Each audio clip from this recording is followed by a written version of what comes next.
today I'm going to do an after-action report on the Battle of Crecy, which is one of the battles that's in the Men of Iron series, actually in the Men of Iron Series 1 or Edition 1, the first of the series. There's been several in this series or using this system of Men of Iron, but the Battle of Crecy is one of the battles in here and is possibly the first battle of the 100 Years' War, which went on for more than 100 years.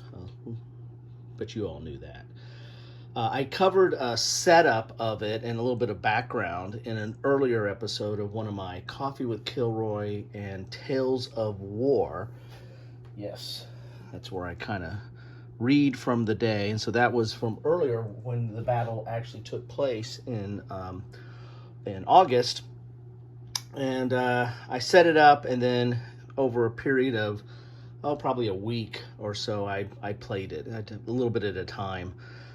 Played it two-handed, didn't have an opponent, so your mileage may vary. My mileage did vary very much, but if you look at I'll put a link to my introduction video where I kind of set it up and also gave the setup for it, the context of the battle.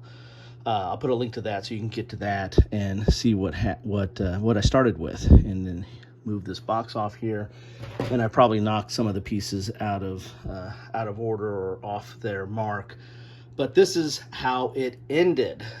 If you go back to that earlier video, basically it was a setup where the English had the high ground. They had longbowmen supported at intervals with pike, and then had some dismounted men-at-arms that were filled out the spaces, but they basically had a really good position. It had a high ground, they had a steep ridge here, they had these potholes that were in the ground to slow down mounted units, and then it was raining, so there was mud, so anything that was in the clear was going to take, normally it would be one movement point, but it was taking 2 movement points, so it was going to be a slug and a slog to get to the English, and hopefully the longbowmen would mow them down. Now, in history, what happened is that's exactly what happened. The longbowmen mowed down the crossbowmen. The French had 2 units of crossbowmen here, Genoese crossbow, that really just got butchered. They were very ineffectual. The rain and the muds slowed them down, slowed down their firepower, and the longbowmen just kind of destroyed them. They started retreating. The French got anxious and charged and went right through them, eliminating some of their own troops and forces in the process, and then ran into kind of this high ground area and lost the day. It was really kind of a bloodbath for the French. Now, did that happen here? Well, no. A couple things. I did things a little bit different. Normally, the crossbowmen went in, got mowed down, and then the French kind of went over them into that position, into a disadvantage with the English in the high ground with the longbowmen. I didn't do that. I took the crossbowmen and kind of spread them out along a line and kind of used them as kind of a little bit of a shield here to kind of shield attack by the French. This is John of Luxembourg went up this way. King Philip went this way. So they kind of laid out a little bit of a screen for the cavalry forces to kind of go in beside them and kind of try to do somewhat of a flank maneuver.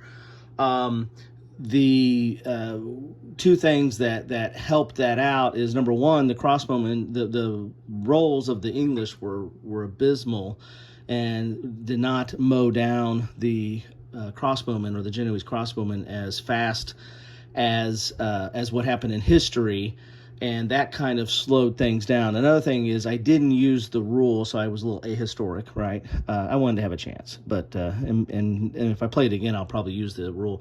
But there was a rule in there that the French had so much battle lust that they were just charging at a drop of a hat, And so, anytime that there was some certain conditions in place, you had to charge. I didn't use that rule. I kind of said I'm going to kind of pick my battles where they may. So I took Luxembourg this way and Philip this way, and the who was this on there already? Elikon, and I'm mispronouncing everything, of course.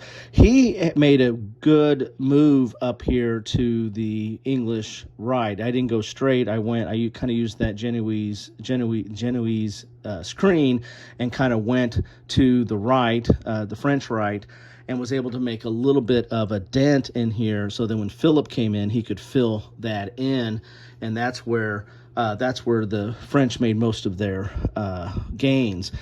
This right here, Luxembourg, the Genoese kind of held out pretty well. The crossbowmen held out pretty well, but then eventually Luxembourg was able to kind of break through and kind of make a hole in this line as well. As far as taking over command and back and forth, French did pretty good of keeping the command, and the English, as I said, the rolls were really bad, both on command rolls or activation rolls and on the longbowmen. It was really horrible. They started making some gains at the end here. Prince of Wales, or the Dark Prince, he started, or the Black Prince, I should say. He started making some inroads here at the end, but it was like a little bit too late. And so the way that the game ends is that units that are lost, most units are worth 2 flight points, but men-at-arms are worth 3. And leaders are worth 2. There was one leader that was killed here, and it was Arundel was killed at the very end here by King Philip's, actually by King Philip, by the mounted forces that King Philip was with. So that was kind of a exclamation point on the whole affair. But so you're going to add up those points, and then when you there's a change in activation, you can roll to see if you've met the flight point limit. For the British, or the English, it was 40, and for the French, it was 50. And you can see here, the flight points actually were pretty even. They both were at 42. That last round of activation really kind of took it over to where whatever I rolled, the English were going to flee. It was going to be over for them. You also get points when you retire a unit, and that means they go back to the standard, and then they have to spend time getting back up to the front, so to speak. And there was actually quite a few of the crossbowmen that were retired, and as you can see, they're kind of spread out trying to get back to the front. A lot of them were retired over time. Actually, there's probably more French retired than there were English, but everything adds up. And since the English are at a lower flight rate or flight level, then that added up. So it was interesting. I probably butchered the rules. It's been a while since I played Men of Iron. And as I said in my introductory video, it's very much, it's by Richard Berg. It has some of the same feel as the Great Battles of History, which focuses on ancient battles. As far as, shock is big. The simplification of it is that you don't have cohesion and keeping track of all that. You basically either get disorganized or retire or eliminated. And so the combat's resolution is much more streamlined and easier to kind of see how it's going to play out and get into the game and understand what's going on. You're not trying to keep track of all these cohesion points and look at all these different numbers. The activation is somewhat simplified from Great Battles of History, but has some of the same components there. There's also a comparison of weapons. That's in the comparison of weapons in here, and there's a comparison of forces in Great Battles of History. Great Battles of History is just it's focused on ancient, so it's a different time period, but it's just much more rich and chromy and full game. I find it very complex. This one feels like that, but in a more streamlined fashion. So Anyway, enough of all that. Again, I probably played it wrong and messed up some stuff, but I think I got the gist of it, and I got a good feel for what was going on. So I did something different for the French, and it worked out. I think if I had been playing those aggressive French charge rules, this would have been totally different, because they would have been running into their own troops and running into just a wall of English troops there. So I probably should have done that, and it would have been a different outcome.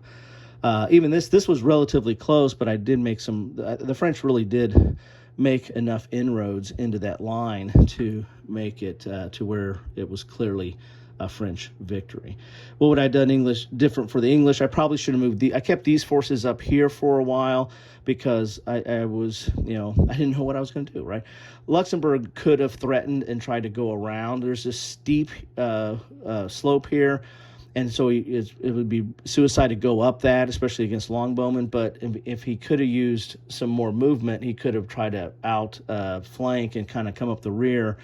So I left them there until Luxembourg finally made his move into that middle and committed to it. Again, if I'd been playing the charge rules, he probably would have committed to that a lot sooner, and so therefore these guys wouldn't have been out of play as long. Anyway, that's what I have for you today. Love to know what you think about this game, about this system, how I might have butchered this game or this battle, but I found it interesting and thought I'd share it with you.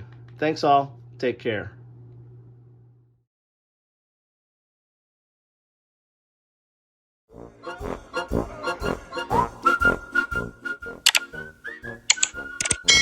Thanks for watching.